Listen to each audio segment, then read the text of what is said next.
So hello everyone, my name is Camila and I am the host for Let's Talk Miami. And today I am so excited because we have a special guest. He is State Senator Jason Pizzo. He represents District 38. And I want to welcome you, Senator, to the Thank show. you, Camila. Thanks for having me. I want to say I really appreciate you. I follow you on Instagram, and it is so good to see that there are politicians out there that really care about issues that are happening here locally, and that they also care about the people. It's good to see that we have good representation still.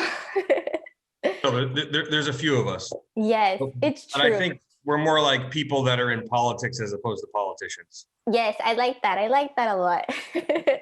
I'm gonna use that from now on. Go But ahead. it's good to see. I think a lot of people are feel like in desperation that most of the people that are supposed to represent us aren't doing that. So it's so good to see that. And today we're actually going to be talking about an issue that's not so glamorous, but I think it's very necessary. And it's one of the reasons why you and I actually started talking. And it is our aging county sewer system and our septic systems. So, Senator, before we start on that issue, do you want to first introduce yourself and Sure. talk about how you got involved in this? Uh, Purely by necessity and somewhat by accident. But so I am a state senator. Much like the federal system, we have 40 state senators and we have 120 representatives in the House. And like the federal system, we have three branches of government: judicial, legislative, and executive. And for many years, I worked up in the Northeast in development in the family business. I came down, I went to NYU for undergrad in journalism. And then I went to Columbia University for my graduate degree in finance and development. And then at 31, came down to the University of Miami to go to law school. I had no intention of practicing the law, just wanted to get a law degree. Yeah, I guess maybe during conversations. As a matter of fact, I do have a law degree. And I went through law school and I got the highest grade in criminal procedure. And someone's like, "You belong in a courtroom. You have an innate sense of fairness and understanding of process and procedure." And strangely enough, I ended up becoming a prosecutor in Miami-Dade County. And I had a little bit more, I think, life experience than a lot of people, just because of the nature of being on the earth longer, and sort of quickly excelled in the office. And then I saw huge voids in our community and society as a whole, and tried to fill some of those or address a number of those. And most prevalent and just horrible and tragic were shootings and homicides involving kids in Miami-Dade County. And so a lot of, and I guess we'll speak about, who controls the narrative on issues, and, who tries to own a particular issue.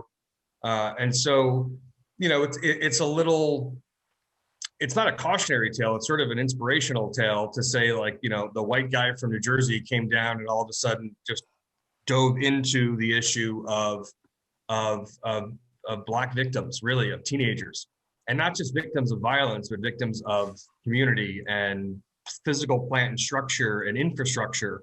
Everything's from lighting and roads to the way that we build projects here and the dynamics and lack of transportation. And all of these things contribute to a situation where, based on your zip code or how lucky, or unlucky you were to the family sometimes you were born into, really dictates your future. Right. And surely your present existence. So a lot of gross disparities and inequities that I really felt like they needed to be addressed. When you're a prosecutor, you're part of the executive branch, so to speak, where you're enforcing laws, right? And I didn't like how reactive we were to everything. Everything was always like, a meeting or a march, which are wonderful expressions of human sentiment, but really they belie a much bigger issue in the underbelly of either a neighborhood or, a community at large. And I just didn't like, having to keep reacting to things. So I thought there was a number of laws in a simple fashion that needed to be changed. And that required holding elective office. So you can go over to the legislative branch and make these laws that you think people should enforce. And I've sort of unpackaged and uncovered scores of inequities and disparities in both civil and criminal laws, so to speak, or positions that we have in Florida. And we've been sort of in our freshman term, very successful, relatively speaking, objectively speaking, very successful in passing a number of things top to bottom and being involved and killing a lot of bad bills too that would have further sort of propagated inequity and disparity in communities. And I'm honored to say that we've been recognized for a lot of the things that we've done.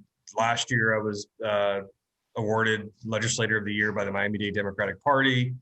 And there's always a jostling back and forth of a power play between city governments, county governments, and then the state government and the federal government. And next month, I'm being awarded as Defender of Home Rule, which basically means that of 160 legislators, 2 of us, 1 in the House and 1 in the Senate, were successful in being able to sort of challenge or prevail over really bad measures that would have a deleterious or detrimental effect to our cities. And I have 15 cities. Yeah. I have the most diverse district, objectively, in the state of Florida. I mean, racially, ethnically, economically, climate-wise, everything. And what I mean by that is I have 15 cities and I have a number of the coastal cities. So I have Miami Beach, Surfside, Bal Harbor, Sunny Isles Beach, and Golden Beach. And some of those pockets have extreme wealth. And then to the west, as my district goes, there's nothing homogenous about my district. It has every religion, every ethnicity, every race. And as I go to the west, I have Overtown, which is the 11th poorest congressional district in the United States. And I have Brownsville and Little Haiti, and it's wildly diverse and culturally rich, sometimes obviously in conflict with each other. And when I talk about, that we're not homogenous, what's critically important to somebody in one particular city or neighborhood is wildly different than somebody else.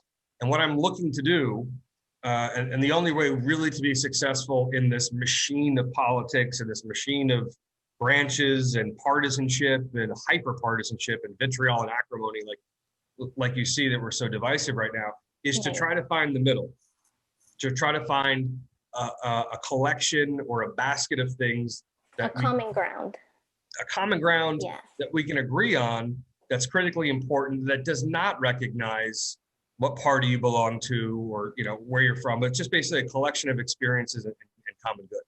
So I ended up in the Florida Senate, and here we are.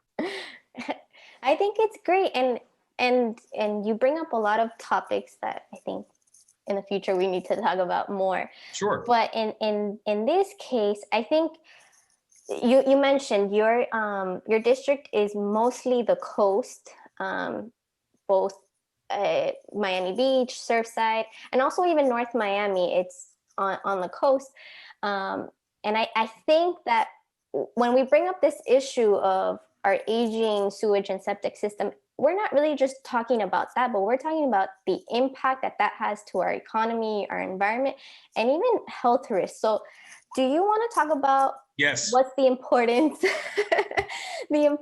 of our bay? Let's start with that. Nobody ever wants to talk about poop, but it's really important. So your viewers and those that see this or happen to come across this will, of course, recall with great sort of currency and the tragedy of the Biscayne fish kill that we saw recently.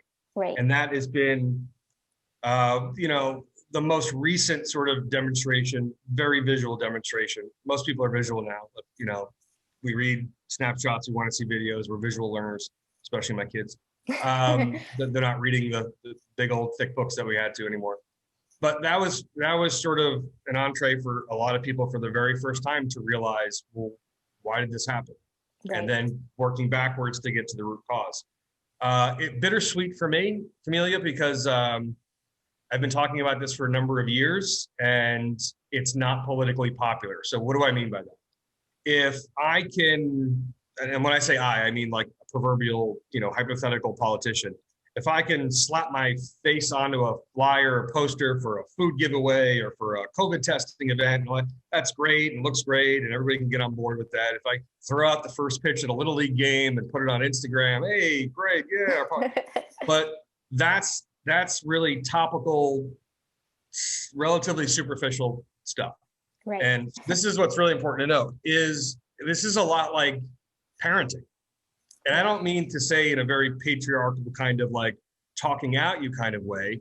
It's just, my father used to say when I was growing up, I'm your father first and I'm your friend second, which was sort of strongly suggesting, not even tacitly, but directly suggesting that I'm going to do what's good for you in the long term. I'm going to do what's good for you holistically. I'm going to do or insist and demand and command you to do things that you will not appreciate right now. And sometimes those were happy things that I didn't see long term, and I was always thinking about the short term. So we sort of go by this credo of we play chess and not checkers. Now, what does that mean? Well, every politician, as soon as they work to win the seat that they're in, they're thinking about re-election, or they're thinking about some other seat they want to run for. And it's not politically popular, and it sort of strips away at political will to be able to make very tough decisions or to express your position that might not be popular. What do I mean by that? Nobody wants to be told they have to pay for something. Nobody wants to be indebted to somebody else. So if I'm running, I'm like, oh, we're going to create jobs and better transportation and, healthcare, whatever. If you're at a national level, you're talking about immigration and healthcare, and you're talking about national debt and defense. If you're at the state level, you're talking about jobs and taxes and all that stuff. And then you get down.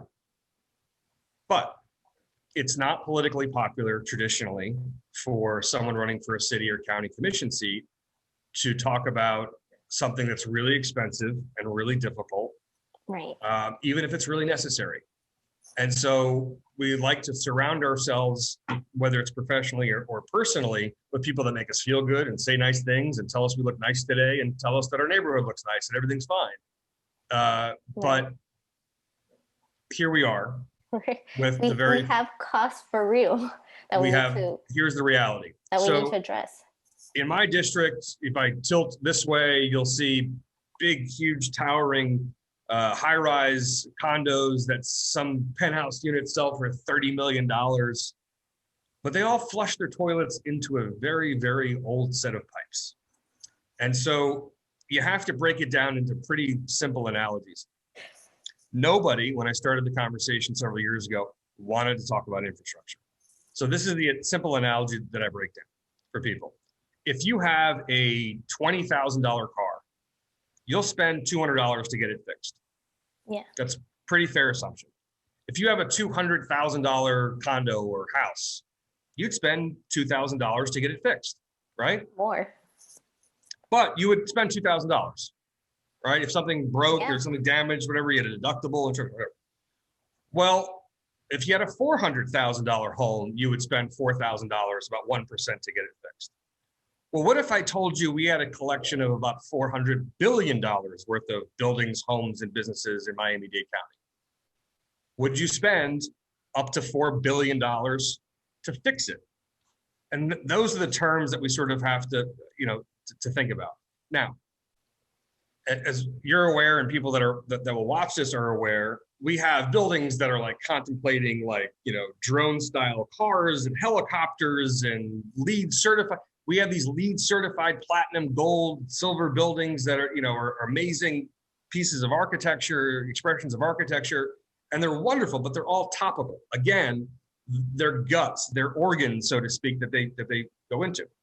In 2013 into 14, the federal government, the Environmental Protection Agency, basically sued Miami-Dade County and said that your sanitary sewer lines. So when we talk, I take for granted sometimes that I was very close to this growing up, so we can give some simpler explanations. You'll hear people will just say sewer, but we got to be specific about what we're talking about. On a street, you'll see sometimes the opening on the curb, so to speak. That's a storm sewer. So when it rains, the water goes in there, and then it collects into a central, sort of repository of pipes itself, and then runs out. Sometimes it doesn't run out because the sea level rise is rising, and there, it's like pressure and doesn't come. So it stays and floods. But that's storm sewer. Sanitary sewer, the poop, is what goes through pipes as well. Now, Florida is flat. Miami is flat. So we don't have what other states and cities are able to do, which is use gravity, so to speak, where you have some areas that are higher and they come down. So we have to pump everything. It has to be pumped to a treatment facility.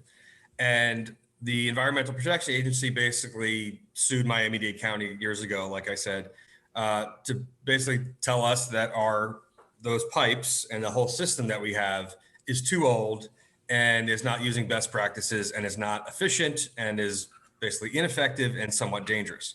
Right, What do we I had mean? What do I mean by spills. that? What's that? We had spills going. Beyond spills, we continue to have, so I know this is not like the sexiest thing to talk about, but it's kind of like you have a straw, so to speak, and you need things basically to go through the straw, okay, or to go through the body of this pen, okay? The problem is that our pipes are made, many of them are made of clay, which is kind of like when you're at Home Depot and you have one of those flower pots that if you kicked hard enough, it would break and shatter. Right. So in our flat ground, we have these pipes underground that are sometimes like up to 60 years old, okay? And the ground shifts from time to time. You see sinkholes and all that stuff. We have a rather porous limestone surface under the ground. Now, when we talk about climate change, people and sea level rise, people are like, oh, they often think it's just the ocean or the bay coming up. It's not always that. Sometimes, very often, and what we have in Miami-Dade County, it's not only the water coming from a coastal area, but it's actually the water table under the ground raising up. Right. Okay. Now we have two different sets of systems to handle sanitary issues in Miami-Dade County. The first is that you presumably, Mrs.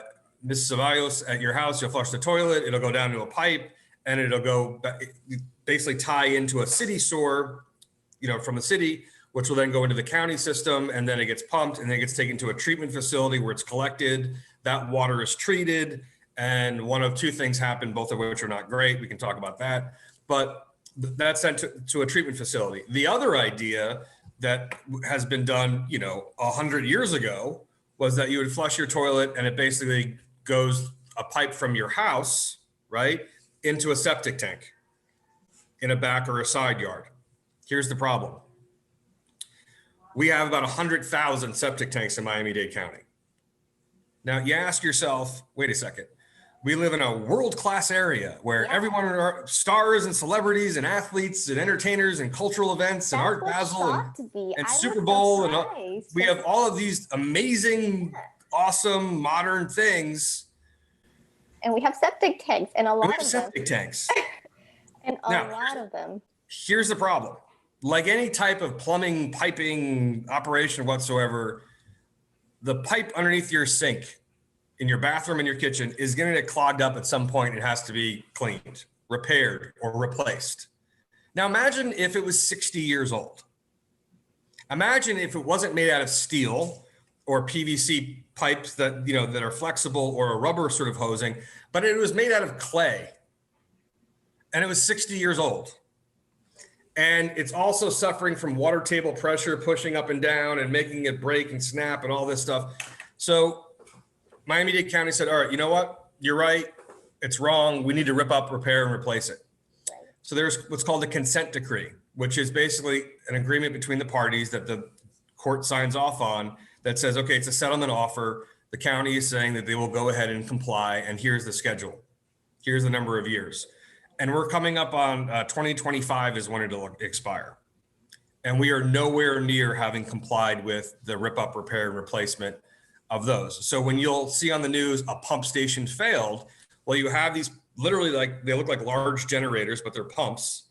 And they're basically pulling from one pipe from here and then sending it off to a treatment facility, presumably. But those have failed themselves. So when I go up to Tallahassee, many cities in the county ask me, can you get us money to repair this pump or for a new pump? Okay. Here's the other problem, the bigger problem from a state perspective when we talk about levels of government. I'm asked by many cities, so I have all of Miami Shores, I have all of Biscayne Park and all of El Portal, wonderful communities, about 20,000 homes collectively. Those three cities are all on septic. They're also, many of them, on the water, okay? And so if the septic tank fails, you're basically flushing your toilet and sending waste right into the ground. Now, if we were on a mountain and you flushed your toilet and you had no septic tank, it's gross, it's awful for the environment. But let's say we're 1,000 feet above sea level, right? And the first time we hit water is 600 or 700 feet down. Not as terrible as your home is here, right? You flush your toilet and it goes into what's supposed to be a septic tank right here, but the high water table is also rising right to where about the septic is. So now when you're flushing your toilet into water that has risen, and then when it recedes, and then it takes it with it. Right. So And basically we're sending, it doesn't have the time to purify itself. does not have the time to purify, obviously it's failing. Now, those cities have asked me over and over, and I don't disagree with them in theory. They're like, listen, we need resources and we need help converting, because we all agree septic's bad right now, okay? Especially in highly dense areas next to waterways and bodies of water and aquifers. And I just want to add why septic is bad is because we have bacteria going into these septic systems like salmonella, hepatitis, and you can get contaminated by just having exposure to contaminated water, or even to our drinking water, which is sadly where we're throwing our waste into, the Biscayne Aquifer, which is our sole source of drinking water. So we have a huge public health risk, which before, maybe if you had told me that a few years ago, I would be like, okay, maybe we can deal with it. But now going through coronavirus and seeing how we really can't handle a public health issue, it's scary. I think everybody would agree that if I took a bucket of poop, and you saw me pour it into a canal behind my house, that's very bad. Yeah. It's bad for you, it's bad for me, it's bad for the environment, it's bad for any number of things, right? It's not much different. It's only quietly behind the curtain, slowly and out of sight, out of mind, doing the exact same thing by flushing your toilet into a septic system that doesn't work. Right. It's the exact same thing. You're just not seeing it, right? And the dynamic is sort of, when I say out of sight, out of mind, restaurants over the years would take the grease from their kitchens and pour it down into you remember growing up, people would change their oil out in the street and then take the old oil and put it into the storm drain. Well, that's got to go somewhere. It's not like it goes into fairy dust, whatever. It has to go somewhere. No, it's the truth. Yeah, no, and we don't realize how much we contribute to it. We're learning now, obviously not learning now. We've known about it. It just was inconvenient. No one wanted to address it, but we learn about, fertilizers and what they do in reaction, a chemical reaction to water. So this is basically the way to look at it. You would not take a cup of something and allow anyone to put a drop of anything gross into it, and you wouldn't drink it. You'd put it aside, right? Well, what happens when hundreds and hundreds and hundreds of millions of gallons of that are happening every day? That's the situation we're in here. But like I said, what the problem is I cannot get state funding to help cities convert from septic to public sewer because the state knows that the county has not done their job in repairing the sewer. So when you're asking for we need to get off septic, we need to convert to a public system, I get pushback, a lot of resistance and headwinds, because people at the state who control resources up there will say, well, are you talking about septic to sewer conversion to the county system that I just read, leaked 730,000 gallons in North Miami into the water last year? Or I don't have Fort Lauderdale, but a perfect example, their sanitary sewer lines have failed 10 times within the span over 2 months. If you remember seeing on the news last year, they're just basically rupturing. We have a lot of communications companies that are doing trenching and digging that pierce lines and all that. That creates in North Miami Beach, there were a couple million gallons a day or something, some crazy volume that were going into Mall Lake, the Olita area, and they couldn't identify where it was coming from, where the source was. They finally found it under a bridge on 163rd. And so it's kind of like the caution of throwing good money after bad. The state's like, listen, we have finite amount of resources. Why would we give you guys tens of millions of dollars or more to spend on connecting to a system that we know doesn't work, that the federal government and the court said don't work? So where do we go from here? I would like to see the county just admit now, as opposed to waiting for 5 years for the worst kept secret to say that they're not going to be able to comply. I would like them to accelerate and just admit we're not going to be able to make it at 2025. And what What would happen if they admitted that they can't comply?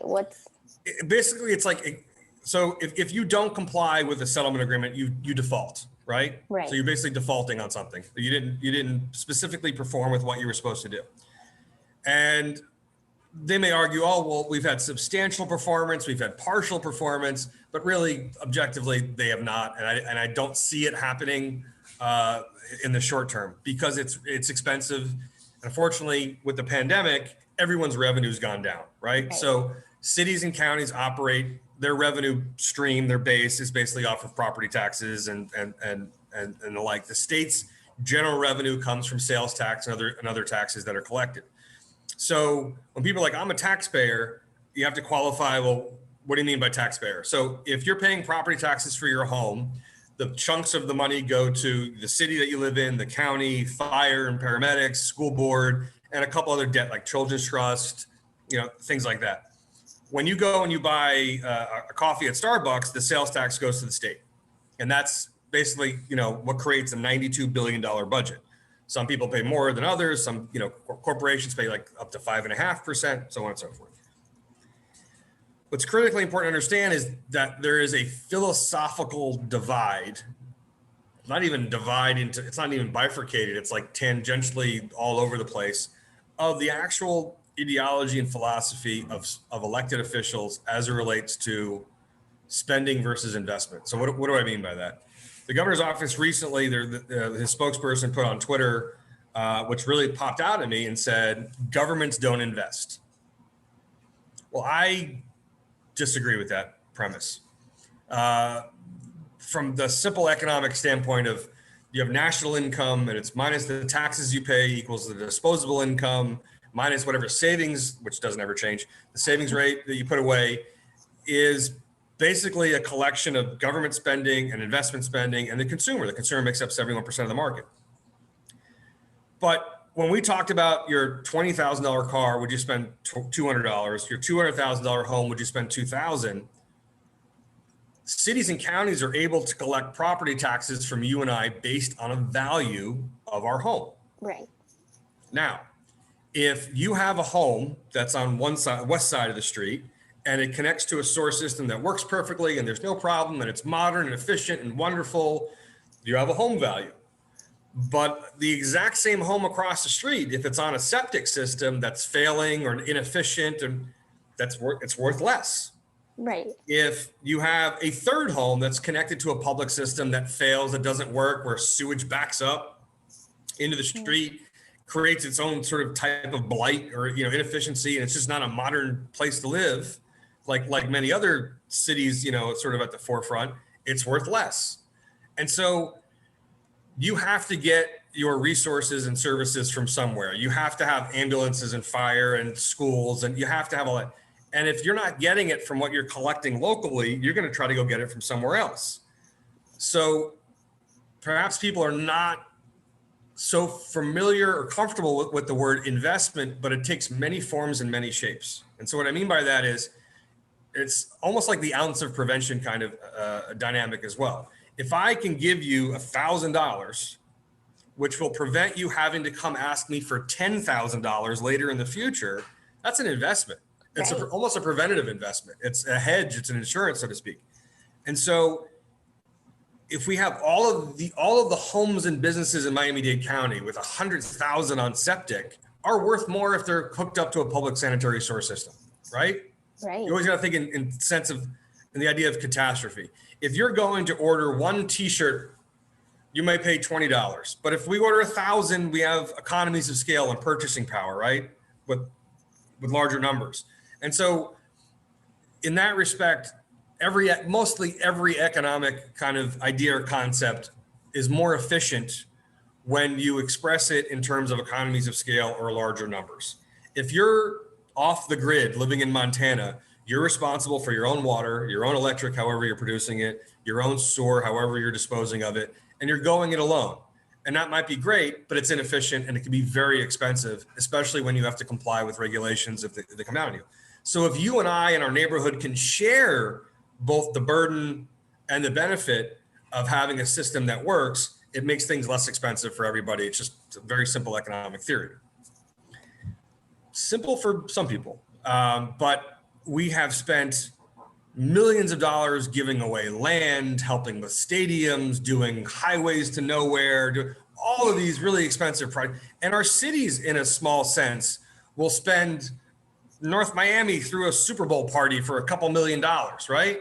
Well, Right. you know, you could have converted 58 homes from septic to sewer for the same amount of money. And it's an investment because the city would not have to be responsible for any type of cleanup or any other issues All the or repairs. disasters or repairs or the expensive price tag of cleaning up a canal or a bay area or a street. If you make what ends up being a very inexpensive investment for the long term, you can secure that a $500,000 home that's now converted from septic to sewer and containing the sewage and efficient transmission is protected, and you're protecting the investment because you need that home's value to Right. stay where it is Or to pay increase. you property taxes Yeah. based on a value. Right. So what you're basically saying is we need to get the sewer system fixed, and as a county we need to take responsibility. So are you suggesting that property owners or residents here agree to an increase in taxes? How do you propose this happening? Because I believe that this is truly we're all in this together situation. Right. There are plenty of ways to finance this, so to speak, without having a direct hit on a homeowner. And in fact, it would end up being inuring to their benefit. And so here's what I mean. If a particular home is like, listen, I'm on septic, but I want to connect to the public system, it's right down the street. If they want to go ahead and spend the money to do so, they can. That is cost prohibitive for a lot of people, right? How much is it, just so that the listeners know how much? So on average, if you have a public system that's right there, it could be anywhere from $20,000 to $36,000 or $37,000, because the cost associated with it is not only the connection to the public system, but you also have to safely, environmentally sensitively remove the septic system that you have. You have to basically cut it out, take it out, and then basically be signed off on it. However, what does it cost a city or a county if an entire street is backed up with sewage? Or pipes break, or things are not working efficiently? It can be very expensive. All of that could be spent in 2 days or 3 days in a massive emergency sort of cleanup situation. And so, or what's the cost of the environment? I mean, you don't need to be an expert trained economist to realize, well, if the beaches are closed for 7 days during spring break, we're going to lose millions of dollars. The state's going to lose, and these are the terms in which I have to speak about it. So in November of 2018, I had just gotten sworn into office. It was shortly before Thanksgiving, and my family's like, all right, they came from all over, New Jersey and other parts of Florida, whatever. And they're like, hey, we want to come spend Thanksgiving now that we're down here with our new senator. I'm like, great. And so everybody was sort of planned and scheduled to stay at a couple of hotels here in the district, and we're all gonna have a big family time. It's gonna be great. But the hotel called my brother and was like, hey, listen, the beach has been closed here for 5 days. We just wanted to give you a heads up because of bacteria in the water. Where did it come from? It didn't come from out in the sea. It came from what we're generating here. And so they all canceled and they went back home. Now, if they had come here to eat in restaurants, to stay in hotels, they're paying taxes, to buy clothes, they're contributing directly to the economy, both the state and the local economy, right? Helping businesses, people's salaries, tips, gratuities, sales tax generated goes to the state. And if they we're going to go home and cook in, so to speak, that's a direct economic loss. Those are the terms that I have to, when we talked about coming to the common ground and not being hyper partisan and acrimonious and vitriolical with each other, is to say, listen, we all like our projects. We all like our cities. We all like to be able to bring funding or to pass good legislation. We all want to take care of our constituents. And we're able to do that. And I say this to Republicans and Democrats in the Senate and in the House. We're able to do that because the state has $92 billion to play with every year, right? Well, hey guys, my district has amazing hotels and restaurants and entertainment spaces, and we have Art Basel and You know, we have all of these. If you're a cold Canadian in the middle of the winter, you're dreaming of Miami Beach. You're not dreaming of, you know, of other places. So maybe second to like Orlando, we have a huge concentration of direct dollars that generate directly and indirectly to our economy. And I have to speak in those terms. And I say this, if you guys would like to continue having that revenue, I need you guys to make an investment to keep my community safe. Right. If we have more fish kills and more sewage spills, fewer people will come and visit, less dollars will be spent. The pandemic is sort of an exaggerated, exacerbated idea of what we're talking about here. You know, you can have your own sort of mini pandemic, you know, as it relates to one particular component of society. Right now, it's, you know, human to human transmission, so that closed everything down. But if I told you that there were massive toxic spills right outside of Disney World, a lot of people would stop going. Yes. And that would affect people's jobs and their homes and the economy and the state economy and the local economy. If I told you, hey, 4 days and 3 nights at a luxurious South Beach hotel, and then all of a sudden, you know, Priceline or Travelocity sends you an alert saying, notice this happens in small little times, like you'll book a hotel and you're like, why is this so cheap? And they're like, our pool is closed. You know, like, oh, all right, well, that's the reason why I was going there. So I'll look for someplace else. If I told you that our beach is closed, Yeah. if I told you that you can't go out in a boat or a jet ski or paddleboard because you may get some flesh-eating amoeba that's going to eat your brain, you're not going to go and you're not going to spend the money. Yeah, and that's You're not gonna an go exaggeration that amoeba does exist. It's not. I have parents that like, or Senator, I know you're not an epidemiologist or a scientist, or maybe you are, but look at this rash on my kid's back. Yeah. You know, we get these things all the time. So is it expensive? Yeah. Standing alone, it's a really big price tag. Is it expensive in relation to the value we're trying to protect? No, it's cheap. It's really, really cheap. What's it worth to keep the value at the same or greater over time and appreciating? What's that value? So when you ask me how much does it cost, you know, it could be anywhere from this to that. But the Department of Environmental Protection at the state level has been very cooperative with us on coming up with dollars and ideas on how to convert homes from septic over to sewer, especially those in, well, everything's a low-lying area, but especially in those that are critically environmentally sensitive, that are next to, on, or adjacent or nearby to a waterway. So those are the ones that are obviously most critical. Also in contemplation and consideration of the water table. In places like Miami Shores and El Portal, the water table is coming up so high. When I say water table, people need to appreciate we have underground streams and waterways and aquifers and all of those things, and they all sort of connect with each other. It's not just the body of water we see out there. Right. So if you see like those new like orchids and plants that you get now in glass with the sand and the dirt, and you're like, wow, it's kind of like an ant farm project. You think of the ant farm project, so to speak. Remember the ant farms that we used to see when we were kids? Yeah. It's that sort of basic idea.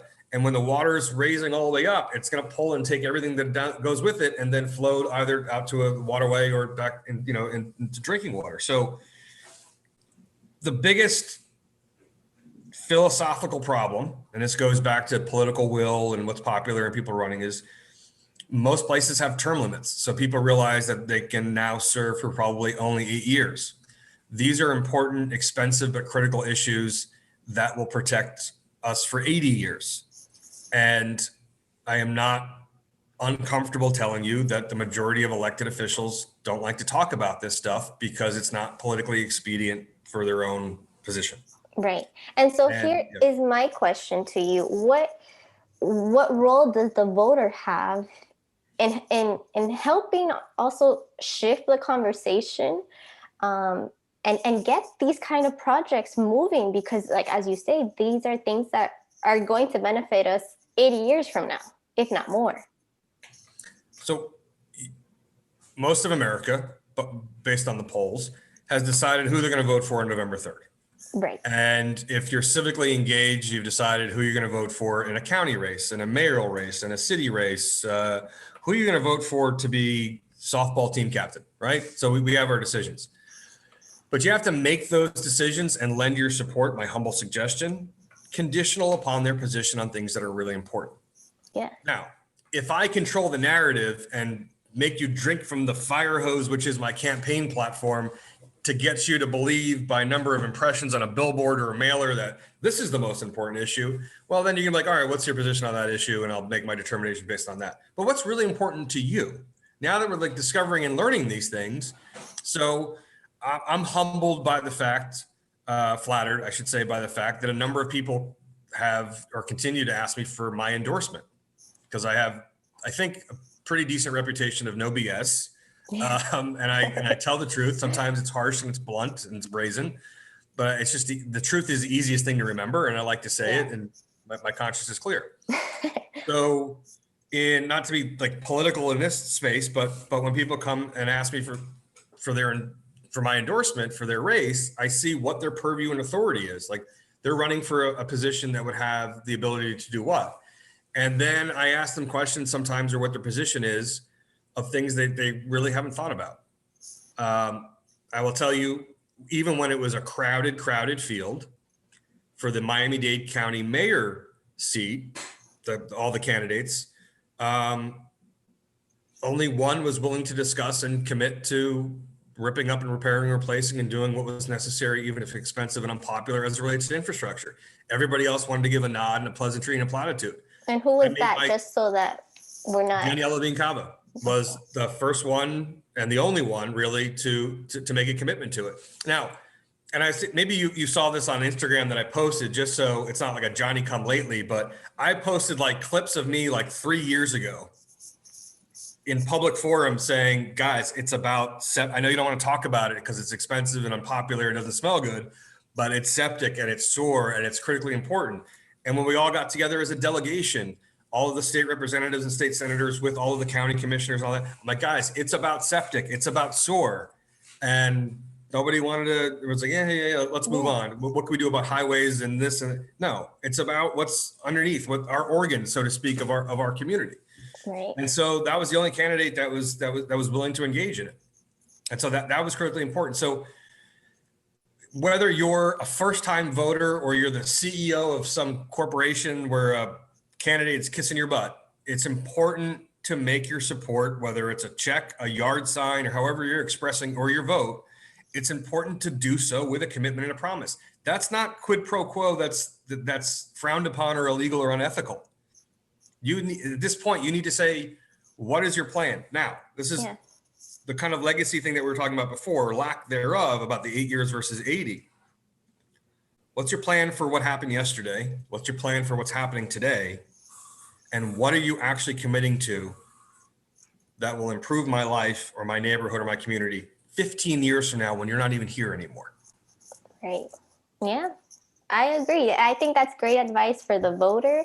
And even for someone who can't vote, we have a lot of people that aren't citizens in the county, but just getting engaged and learning about these things and making it, and just sending a letter to a commissioner. I think even at that level, you can engage and still show the importance of this kind of stuff.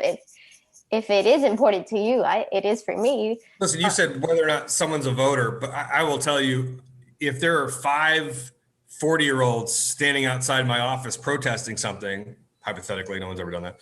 But if there are 5, 40-year-olds sitting outside my office, I'm going to go out and, engage in conversation. If there are 5 16-year-olds outside my office protesting something, I am freaking out. What's wrong? What can I do? And so don't think that it's always about your vote or your dollars. Right. It's also about the optics, because it's okay to tap into that shallow ego of the ego's not shallow, but the ego and that which is shallow of a lot of elected officials. Just tap into that. Right. And what I started my day talking to a first grade class about leadership and all that stuff. And you keep it simple. I mean, just really keep it simple. And it's so effective when you get a phone call from an 18-year-old or a 21-year-old. And most people think, oh, it'll just be dismissed. This person's a elected official. They're at the state level. They dine with important people. No, people don't write letters anymore. They don't just pick up the phone and call. They post on Instagram. If you text me, it's less effective than if you call me. Right. That's just it. but it's also a neighborhood thing. These are all affecting our neighbors. When we talked about the common ground, living to the left of you might be a Republican, living to the right of you might be a Democrat, but you're all sharing and suffering the same. We're as all it relates sharing to the these same issues. resources at the end of the day. Right. So it should not make it so political. How you go about it becomes political. How you address it and treat it becomes political, unfortunately.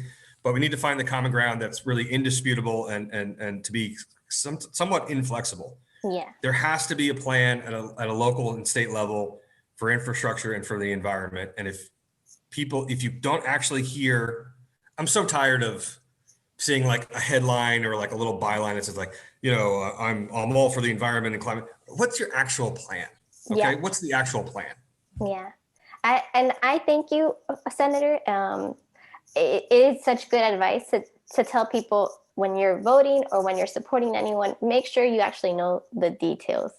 So I'm going to wrap up because we did go a little over time. I apologize. No, you're totally fine. But it was such an engaging and really insightful conversation. And I think with this, a lot of people can discuss and talk about it. What do you think? At the end of the day, I'm not trying, and neither are you, trying to push an agenda. We're just trying to get these topics out to people because it's something that's not being reported on, and like you say, it's out of sight, out of mind, and we need to bring it into sight so people can have a discussion, a real one, and decide what's important to them. So I thank you so much. Thank you for having me. Time.